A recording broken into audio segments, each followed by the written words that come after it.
오늘도 하나님의 은혜가 충만하길 축복합니다. 오늘 함께 보실 하나님의 말씀은 시편 106편 8절 말씀입니다. 그러나 여호와께서는 자기의 이름을 위하여 그들을 구원하셨으니 그의 큰 권능을 만인이 알게 하려 하심이로다. 아멘. 오늘도 하나님의 은혜와 평강이 함께 하시기를 축복합니다. 이 시편 106편은 이스라엘 반역의 역사에 대한 고백이기도 합니다. 이스라엘 역사를 돌아보고 돌아봤더니 하나님의 은혜와 사랑, 하나님의 기적이 가득했다. 이렇게 말했던 시편 105편과는 반대로 이스라엘의 그 범죄에 대해서 집중하고 있습니다. 역사를 돌아보고 돌아봤더니 이스라엘의 그 죄악이 눈뜨고 봐주기 힘들 정도로 반역의 역사만 계속되고 있는, 어떻게 보게 되면 이 배은망덕한 역사라는 것이지요. 물론 그럼에도 불구하고 이 시편의 저자는 이 당신의 그 백성들을 다시 구원해 주시는 하나님의 은혜, 그럼에도 불구하고 구원해 주신 하나님의 은혜를 찬양하는 것으로 이 시편을 마무리합니다. 우리가 이 용서받을 만해서 용서해 주시고 회복시켜 주시는 것이 아니라 이 도저히 용서받을 수 없는 자들인데도 불구하고 하나님의 전적인 은혜로 살리시고 회복시켜 주신다라는 것을 고백하고 있습니다. 그래서 이스라엘에 대한 반역을 살펴보는데, 이스라엘에 대한 반역을 살펴보면 살펴볼수록 도저히 이들의 능력으로는 구원받을 자들이 아니란 거예요. 그렇기 때문에 구원하신 하나님의 은혜가, 그 하나님의 전적인 은혜가 더 크다라는 것을 돌아보게 해줍니다. 시편 106편의 시작은 할렐루야로 시작하죠. 앞으로 전개될 이 불순종의 역사마저도 하나님의 영광에 대한 이 찬양의 제목이라는 것이에요. 이 불순종하고 악한 자들이지만 그럼에도 불구하고 구원하시고 그들을 참으시고 그들을 고쳐서 사용하시는 하나님의 은혜를 찬양할 줄 알아야 됩니다. 그래서 시인은 말하기를 여호와께 감사하라, 여호와께 감사하라라고 우리 모두를 초청하고 있지요. 이스라엘 그 불순종에도 불구하고 하나님께서 그들에게 행하신 그 모든 일이 그분의 선하심과 신실하신 사랑을 반영하고 있다라고 고백해요. 우리의 인생에도요, 맞습니다. 이러한 고백과 찬양이 있어야 돼요. 오늘 시편 106편의 시인은 이 모든 사람들이 반역의 역사에서 돌이킬 것을 결심하며 구원의 찬양을 다시 부르기를 원하고 있습니다. 이 구원의 하나님을 전적으로 의지하면서 그분의 뜻대로 행하는 사람들이 진정으로 복 있는 사람이라는 걸 강조해서 알려주고 있습니다. 이 3절 말씀 함께 보시겠습니다. 정의를 지키는 자들과 항상 공의를 행하는 자는 복이 있도다. 네, 맞습니다. 이것처럼요, 하나님의 뜻대로 살아가는 자, 하나님의 뜻대로 사는 자들, 그 하나님의 정의와 공의를 행하는 자들이 복이 있다라고 고백하고 있어요. 또한 시편 저자는 하나님께서 나를 기억하고 구원해 주실 것을 기도하고 있습니다. 이 하나님께서요, 이 과거에 범죄한 백성들에게 은혜를 베푸셔서 그들을 구원하신 것처럼 나 자신도 구원해 달라, 이러한 기도를 하는 거예요. 여러분, 우리는 이러한 기도를 해야 될 필요가 있어요. 하나님께서 이 자비를 베푸셔서 이 죄인인 나를 구원해 달라는 그러한 진실한 고백을 우리도 행하며 살아갈 수 있어야 돼요. 그리고 이것은요, 이 시에 기록된 배경인 포로 귀환기, 이 포로 귀환기에 이스라엘이 하나님의 은혜로 온전히 회복되어서 열방을 향해서 하나님을 찬양하게 해달라라고 하는 간구이기도 합니다. 이 당시 포로에서 이스라엘이 돌아온 백성들은 심정이 되게 잠잠했을 거예요. 아무것도 없는 상황 속에서 이 주변의 방해를 이겨나가면서 성전을 지어야 됐고 성벽을 재건해야 됐고 그 땅 하나하나 다 부서진 것들을 갖다가 다시 회복시키며 살아가야 했습니다. 그들에게 과거의 영광을 되찾는 건 너무나도 먼 이야기였어요. 그런 그들에게 하나님께서 자비를 베푸셔서 이 온전하게 회복되어서 강대해짐으로써 열방을 향해 하나님의 위대하심을 찬양하게 해달라, 이렇게 하는 간구이기도 했어요. 이러한 간구는 여러분, 우리가 행해야 되는 간구입니다. 내가 회복되어지고 내가 창대해지는 그 모든 것이 하나님의 위대하심을 드러내는 일이기를 소망해야 돼요. 우리의 이 간구의 기도가 이러한 영적인 갈망을 담고 있어야 됩니다. 우리가 그러할 때에 우리의 삶이 응답의 삶, 하나님의 역사하심을 품는 삶이 되어질 줄로 믿습니다. 이제 전반부를 보게 되면 이 출애굽 사건에서요, 이스라엘에게 행한 반역의 역사, 그럼에도 베푸신 하나님의 자비하심을 다루고 있어요. 시인은 여기서 6절에서 한 절에서만 이렇게 말합니다. 죄를 범하다, 사악을 행하다, 악을 지었다. 이러한 말로 그들의 역사가 얼마나 죄악된 것인지 계속해서 강조해요. 이 역사가 한 절에서만 세 번을 강조할 정도로 악했다라는 거예요, 한마디로. 그리고 7절 위에 본격적으로 이 죄악의 역사를 그리고 있는데, 홍해 사건으로 대별되는 그 출애굽에서 이 하나님의 구원의 역사를 먼저 기록하고 있습니다. 이 홍해의 그 구원 사건이 이스라엘의 그 믿음이 훌륭해서 그들이 잘나서 상으로 주어진 거 아니라는 거예요. 오히려 애굽을 떠난 이스라엘은 이 뒤쫓는 애굽의 군대와 홍해 사이에서 하나님과 모세를 원망했어요. 애굽에서 행하신 10가지 재앙과 많은 기적을 잃어버린 불신앙의 표현이라는 겁니다. 하나님께서 베풀어 주신 그 많은 인자함을 잊어버린 악한 행동이었다는 거예요. 그럼에도 불구하고 하나님께서는 이스라엘을 멸망시키지 않고 구원하셨어요. 그들이 구원받을 만해서 뭐가 이뻐서가 아니라 이 모세에게 언약하신 그 조상들에게 하신 그 언약을 이루고 하나님의 권능과 구원을 세상에 선포하시기 위해서 그들을 살리시고 구원한 겁니다. 우리도 잊지 말아야 돼요. 내가 잘나서 구원하실 만해서, 내가 이뻐서 그래서 구원하신 거 아니에요. 전적으로 부족하고 모자란 죄인임에도 불구하고 하나님의 전적인 은혜로 내가 구원받았다, 이 사실을 우리가 절대로 잊어서는 안 되는 겁니다. 하나님께서 창조주의 권능으로 홍해를 명하사 바다를 가르시고 백성들을 건너게 하셨고, 또 애굽의 군대로부터 구원하시고 애굽의 군대를 멸하셨어요. 자, 그러자 이스라엘은 하나님의 말씀을 믿게 됐고 온 백성이 하나님을 찬양했습니다. 이 얼마나 안타까운 일이에요.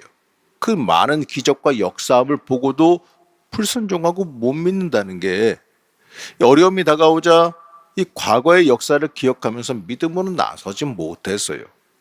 그저 또다시 주어진 그 기적의 역사를 보고 하나님을 믿고 찬양하는 안타까운 모습을 보여줍니다. 우리의 모습이 이러하지 않은지 한번 돌아봐야 돼요. 나에게 베풀어 주신 하나님의 은혜, 지금까지 인도해 오신 하나님의 은혜와 베풀어 주신 그 복은 다 잊어버리고 지금 당장에 조그마한 어려움 왔다고 원망과 불평만 하고 있지는 않았는지 한번 다시 돌아볼 수 있어야 됩니다. 믿음은 인내하지 못하고 꼭 무언가 보여주셔야지만 믿는 그 믿음을 가지는 그 연약한 모습으로 내가 살아가고 있지는 않은지, 믿음 없이 그냥 아주 작은 믿음으로 그냥 돌뿌리에 그냥 팍팍 넘어지는 믿음으로 살고 있지는 않은지 우리가 한번 생각해 봐야 돼요. 이러한 믿음은 오래가지 못한다는 걸 잊지 말아야 됩니다. 실제로 이스라엘의 믿음은 오래가지 않았어요. 보고서야 믿는 믿음은 연약한 믿음이기 때문에 그래요. 광야에서 곧바로 하나님의 역사를 잊어버리고 먹고 마시는 일로 하나님을 원망하기 시작했습니다. 하나님께서 그들을 광야에서 먹이실 계획을 기다리지 못하고 불평을 쏟아냈어요. 그럼에도 이 자비하신 하나님께서는 이 만나와 메추라기를 주시고 이 물을 주심으로 그들의 요구를 들어주셨어요. 그런데도 이스라엘은 어떻습니까? 계속해서 범죄하죠. 이 모세와 아론을 지도자로 세운 것에 대해 반역하는 사건이 일어나요. 그 결과 하나님의 뜻을 거역한 사람들이 갈라진 땅에 생매장되고 불에 타서 죽는 무서운 심판을 당하게 됩니다. 이게 참 안타까운 건 말이죠. 이러한 일이 일어났는데도 그 뒤에 호렙산에서 무슨 일이 벌어졌습니까? 이 엄청난 범죄가 벌어지지 않았어요? 19절에서 23절은 그 범죄를 말하는데, 시내산에서 이 금송아지 우상을 만들어 숭배한 사건이지요. 이 진정으로 섬겨야 되는 영광스러운 불을 이 풀먹는 소의 형상으로 바꿔버린 거예요. 이 일은 이 애국과 홍해에서 기적을 베푸시고 그들을 구원하신 하나님을 잊어버린 악한 불신앙의 모습에 불과한 겁니다. 이 진노하신 하나님께서 이들을 완전히 멸하려고 하셨지만 이 모세의 중보의 기도를 들으시고 진노를 돌이키셨지요. 자, 이쯤 하면 이제 그만 충성도 할 만한데 이스라엘 백성은 어떻습니까? 더 심각한 죄악을 범합니다. 24절에서 27절부터 기록된 내용은 가데스 바네아에서의 불순종의 죄악을 말하지요. 자, 10명의 정탐꾼들의 그 부정적인 보고를 듣고 하나님을 원망하며 반역했습니다. 이 기쁨의 땅 가나안에 들어가게 하실 것이라는 하나님의 그 약속, 그걸 믿지 않았어요. 하나님께서 이 약속의 성취로 가나안 땅을 주시려고 하고 그 약속의 성취를 직접 보여주시려고 하는데 하나님의 능력과 주권은 바라보지 못하고 눈앞의 적들만 보면서 이 하나님의 초대와 은혜를 무시하고 받지 않으려 든 거예요. 여러분 어떻습니까? 이 얼마나 큰 범죄입니까? 그 결과 그들의 그 세대는 광야에서 40년간 방황하다가 다 죽게 됩니다. 이제 죄악을 뉘우치고 하나님의 사람으로 이 정도쯤 되면 거듭날 만하다 하지 않습니까? 근데 이스라엘은 또다시 범죄예요. 민수기 25장에 보게 되면 이 광야에서 범한 다섯 번째 죄가 뭐냐면 이 발람의 꾀로 인해서 이 부올에서 바알을 숭배하고 모압 여인들과 음행한 사건이 벌어져요. 이 사건으로 인해서 2만 4천 명의 이스라엘 백성들이 전염병으로 죽게 돼요. 그런데 이제 정신 차릴만 한데도 그럼에도 또다시 범죄가 발생하는데 이 모라바에서 물 때문에 반역 사건이 일어나지요. 32절에 33절은 백성의 불평과 이 거역을 인해서 모세가 분노하고 성급하게 이스라엘에게 말함을 인하여서 가나안 땅에 모세가 들어가지 못하는 안 좋은 일이 일어난 걸 말합니다. 그리고 그렇게 된 원인이 뭐냐? 이스라엘의 심각한 반역 때문에 벌어진 일이라고 강조하죠. 이스라엘의 그 범죄가 이렇게 엄청난 안 좋은 영향력을 끼치고 안 좋은 일을 불러왔어요. 이러한 범죄의 역사는 가나안 땅에 들어가고 난 뒤에도 계속해서 이어지고 있어요. 시인은 이렇게 말합니다. 가나안 땅에 들어간 때부터 바벨론의 포로로 잡혀가기까지 이스라엘에게 지은 죄를 쭉 열거하면서 다뤄요. 가나안 땅에 들어간 직후부터 하나님의 말씀을 거역하고 가나안 족속을 멸하지 않았어요. 그리고 그들의 자식들을 이방 신들에게 제물로 바치는 악행까지도 저지릅니다. 이 거룩해야 될 하나님의 땅 그것과 자신들, 이 거룩해야 될 하나님의 백성이지 않습니까? 그 땅과 자신들을 갖다가 더럽히는 일을 행한 거예요. 이러한 영적인 음란 행위를 자행합니다. 그 결과 하나님께서 이스라엘의 그 죄악에 대해서 진노하셔서 이 그들을 열방의 손에 붙여 압제하게 하셨고 또 포로로 잡혀가게 하셨어요. 하지만 그럼에도요, 하나님은 이스라엘 그 반역 가운데에서 언약을 잊지 않으시고 인자를 베풀어 주셔서 그들을 구원하셨습니다. 그들의 부르짖음을 들으시고 그들의 고통을 돌아보셨어요. 심판의 뜻을 결국에는 돌이키셨어요. 하나님은 이 포로로 잡혀간 그 백성들을 긍휼히 여기셔서 예루살렘으로 다시 돌아오게 하셨습니다. 시인은 이제 마무리하면서 뭐라고 말하냐? 반란의 역사, 반역의 역사, 그럼에도 불구하고 다시 한번 하나님의 언약적인 사랑에 호소합니다. 이 저러한 죄악의 역사 가운데서도 하나님께서 자비를 베풀어 주셔서 구원하셨듯이 다시 한번 이스라엘을 구원해 주시기를 열망하고 소망하는 겁니다. 그래서 그들이 하나님의 거룩한 이름을 감사하며 찬양하게 해달라 이렇게 소망하고 있어요. 여러분, 이스라엘의 역사는 끈질긴 반역의 역사이기도 하지만 동시에 하나님의 인자하심과 하나님의 긍휼하심을 보여주는 역사이기도 합니다. 우리도 마찬가지죠. 우리 인생 돌아보게 되면 어떻습니까? 우리도 반역의 역사예요. 그냥 우리의 인생이. 그럼에도 불구하고 하나님은 우리를 버리시지 않으시고 끝까지 붙잡고 계시는 그 은혜가 있다는 겁니다. 그래서 시편 106편의 시인은요, 이스라엘의 그 반역으로 인한 심판을 경험했음에도 다시 인자하신 하나님의 구원을 요청하고 있는 겁니다. 우리 똑같아요. 하나님의 은혜 아니면 우리는 정말 살 수 없다라는 그 고백이 있어야 됩니다. 하나님의 은혜로 사는 게 우리의 인생이에요. 그렇기 때문에 우리는 이 날마다 하나님 앞에서 하나님의 구원하심과 자비하심을 간구하며 살아갈 수 있어야 됩니다. 내가 잘나서 할 수 있는 건 아무것도 없어요. 저러한 이스라엘의 모습이 내 모습이라는 사실을 잊지 말아야 돼요. 그렇기 때문에 이 자비하신 하나님께 모든 걸 맡기고 간구할 수 있어야 됩니다. 이 자비하신 하나님께서 범죄함으로 가득한 이스라엘을 용납하시고 구원하셨듯이 이 죄악으로 점철된 우리의 인생도 자비를 베푸시고 구원하실 것을 우리가 믿고 고백할 수 있어야 됩니다.